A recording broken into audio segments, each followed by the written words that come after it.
पाठ संख्या 9, वीडियो संख्या 3। इस वीडियो में हम इंग्लैंड में जो औद्योगिक क्रांति हुई उसकी जो प्रगति है उसके बारे में चर्चा करेंगे। हम बात कर चुके हैं कि व्यापार जो है काफ़ी फैल चुका था, अब मांग ज़्यादा बढ़ती जा रही थी। पुराने तरीके जो थे उससे जो मांग थी उसकी पूर्ति करना जो है वो कठिन हो रहा था। अब कुछ ना कुछ तो करना ही पड़ेगा, मांग की पूर्ति अगर करनी है। तो इस दबाव में औद्योगिक क्रांति को जो है प्रेरित किया। इंग्लैंड के कई लोगों ने जो है इसमें जोर लगाया, सरकार ने जोर लगाया, उद्योगपतियों ने जोर लगाया। तो जोर पूरा करने का था कि मांग कैसे पूरी की जाए। तो मांग को जो पूरा करने के लिए उन्होंने नई तकनीकी खोज की आवश्यकता की महसूस हुई। नई तकनीकी खोज की जाए इसकी आवश्यकता महसूस हुई। और हम पढ़ चुके हैं कि आवश्यकता आविष्कार की जननी है। और ये ऐसा उन्होंने बिल्कुल चरित्रार्थ किया, केवल इसको कहावत ही नहीं छोड़ा। हजारों आविष्कार जो वहाँ पर हुए और उस सारे से एक बड़ा जो परिवर्तन है वो इंग्लैंड में आया, जिसको हम औद्योगिक क्रांति के रूप में जानते हैं। तो हम 4 बड़े क्षेत्रों में जो है विशेष रूप से चर्चा करेंगे कि कैसे वो उनमें विशेष परिवर्तन आया। वस्त्र उद्योग, लोहा एवं कोयला उद्योग, वाष्प शक्ति और परिवहन एवं संचार। तो उसमें जो पहला भाग है वो है वस्त्र उद्योग में क्रांति। देखो, एक बहुत इंटरेस्टिंग फैक्ट है कि वहाँ क्रांति आ गई। जो आकर्षक कपड़ा कोई नहीं बनता था इंग्लैंड में, आकर्षक कपड़ा नहीं बनता था। शुरुआत में वो लोग ऊन प्लस सन से मिलाकर जो है लिनन बनाते थे।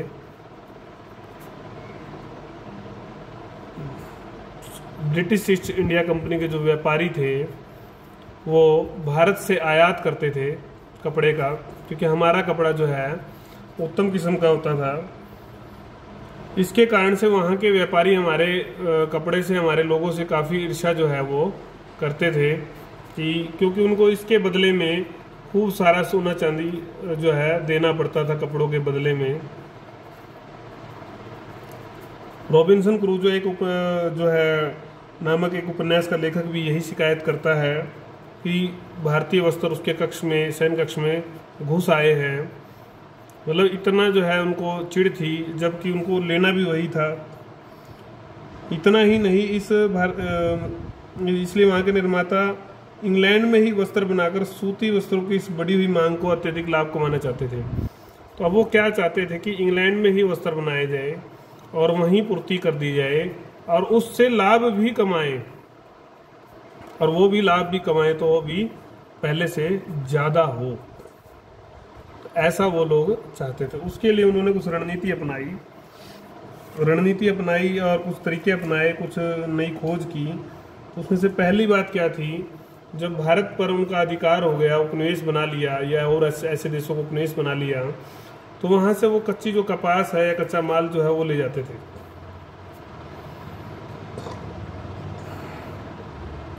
और ब्रिटेन में इस कपास से जो है कपड़ा बुनकर जो है वो फिर कात बुनकर जो है कपड़ा बनाकर जो है बेचते थे।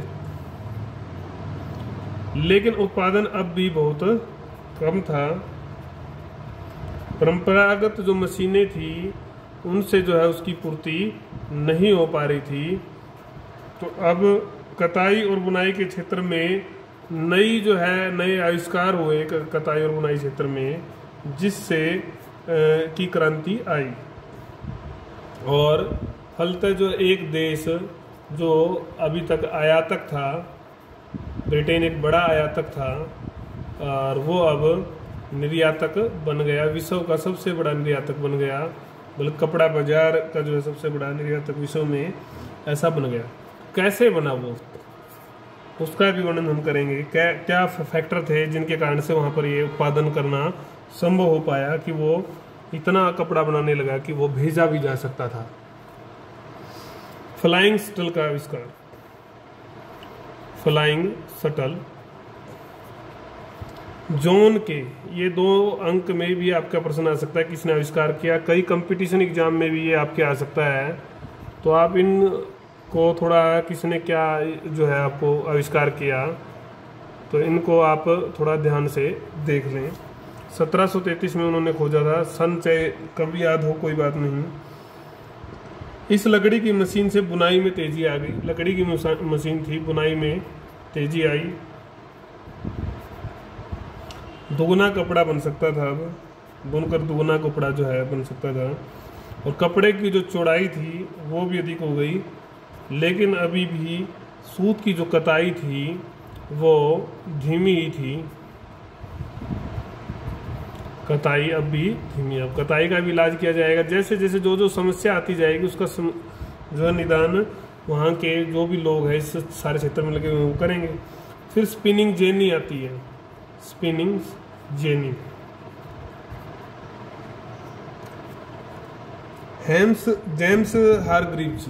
जेम्स हारग्रीव्स ने इसको बनाया था 1765 में।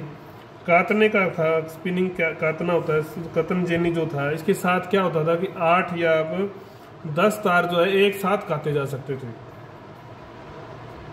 तो एक महत्वपूर्ण सुधार था इस क्षेत्र में, शुरुआती सुधार था पुराने तरीकों में। परंतु अब भी एक समस्या थी, वो थी कि मजबूत और बारीक सूत जो है नहीं काता जा सकता था। तो उसके लिए फिर नया काम, कुछ न कुछ नई मशीनें आएंगी आने वाले समय में। तो फिर आया वाटर फ्रेम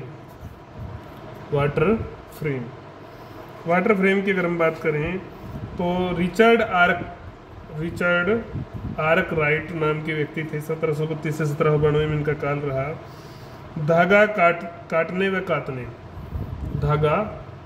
व काटने की मशीन इन्होंने बनाई, वाटर फ्रेम। इससे मजबूती की जो समस्या हल हो गई, मजबूत सूती धागा बनने लग गया था। इससे पहले सूत में लिनन मिलाया जाता था, लेकिन अब उसकी जरूरत नहीं रही, अब डायरेक्ट बनने लग गया।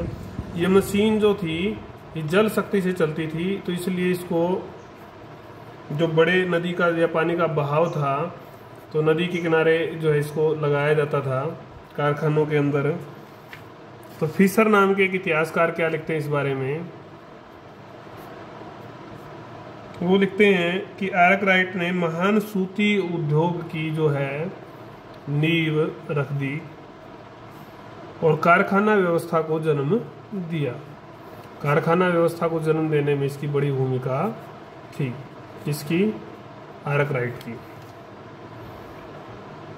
शुरू में हालांकि इनका विरोध हुआ, क्योंकि मशीन ज़्यादा काम करती थी। मनुष्य चाहते थे कि कभी हमारा काम ही छीन ले, तो मशीनों को तोड़ा भी गया कर्मचारियों के द्वारा विरोध स्वरूप। तो ये एक प्रक्रिया जो है चली। उसके बाद फिर ये जो सिलसिला है आविष्कारों का, ये रुकता नहीं है यहाँ पर। फिर आविष्कार आता है म्यूल का। म्यूल जो है आपका, ये भी करने मशीन थी। इसका सैमुअल क्रम्पटन ने आविष्कार किया। जेनी और फ्रेम वाटर वर्क जो था अपना, उसकी विशेषताओं को ये लिए हुए था म्यूल। दोनों विशेषताएं इसमें थी। प्रारंभ में तो ये भी लकड़ी की थी, बाद में इसको लोहे का बनाया गया। लोहे के बनाने वाले व्यक्ति थे हेनरी स्टोन, और ये वाष्प शक्ति से चलाई जा सकती थी। फिर लोहे की बननी चाहिए मशीन। तो तकलियां जो सूत काटने की थी वो भी इसमें बढ़ा दी गई, उनकी संख्या। अब सूत बारीक भी आता था और मजबूत भी आता था, तो ये समस्या भी हल हो गई। अब आता है पावर लूम। कताई क्षेत्र में क्रांति आ चुकी थी, लेकिन बुनाई में अभी भी दिक्कत थी, क्योंकि इसमें अभी तक हस्तशिल्प, हाथों का विशेष रूप से प्रयोग हो रहा था, हाथों से। और बुनाई का जो काम था, कार्य भी बुनकरों के पास खूब था। तो अब फ्लाइंग स्टील का भी उन्होंने प्रयोग किया, हम पहले पढ़ के आए हैं, लेकिन फिर भी काम पूरा नहीं हो रहा था। तो इसी बीच 1787 में एडमंड कार्टराइट नामक व्यक्ति एक नई खोज लेके आते हैं। इसको पावर लूम को शक्ति चालित करघा भी बोलते हैं। शक्ति चालित करघे का इन्होंने आविष्कार किया। इसको चलाना आसान था और इससे कई प्रकार के किसी भी प्रकार के धागे की जो है बुनाई की जा सकती थी। यह इसका लाभ था। छठा जो बिंदु आता है फिर आपका, वो आता है सिलेंडर प्रिंटिंग और ब्लीचिंग का। इनके बारे में पढ़ेंगे हम। तो पहले हाथ से छपाई होती थी। थॉमस बेल जब आए उन्होंने इस चीज़ को बदला।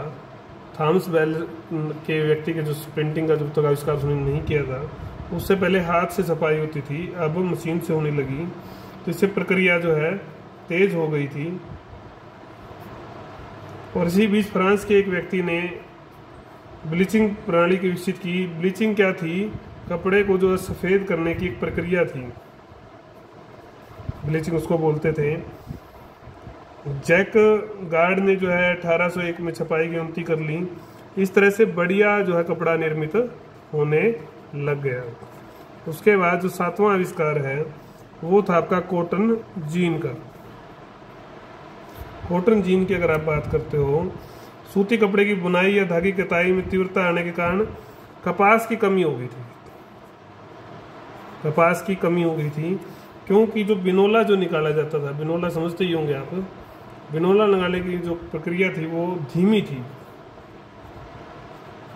तो एली विटने नाम के एक अमेरिकी जो शिक्षक थे, उन्होंने 1793 में रुई साफ करने की एक मशीन बनाई जिसका नाम कॉटन जीन रखा गया। ये 50 मजदूरों के बराबर काम करती थी। 50 मजदूरों के बराबर अकेली मशीन काम कर रही थी। इस प्रकार से मतलब इन मशीनों ने जो उद्योगों को घरों से निकालकर कारखानों में शिफ्ट कर दिया। अब कारखानों में ही जो है वस्तुएं निर्मित होने लग गई थी। इस प्रकार से ब्रिटेन विश्व का जो है बड़ा कारखाना बन गया इन तकनीकी परिवर्तनों के कारण से। ये हमें पता ही है कि इस सारे में जो उपनिवेश की प्रक्रिया उसके कितने काम आई, क्योंकि कच्चा माल भी वहीं से लेते थे और बना हुआ माल भी वहाँ बेचकर बहुत सारा लाभ ये कमाते थे। अगली जो वीडियो हमारी होगी वीडियो 4, उसमें हम लोहा और कोयला उद्योग के बारे में विस्तार से पढ़ेंगे। तो ये आपको समझ में आ गया कैसे कैसे प्रगति हुई वस्त्र उद्योग में। आपका फ्लाइंग स्टल, आपका spinning jenny, water frame, mule, power loom, और फिर आपका सिलेंडर प्रिंटिंग, ब्लीचिंग, और फिर आपका कॉटन जीन, इन सब की एक बहुत बड़ी भूमिका थी।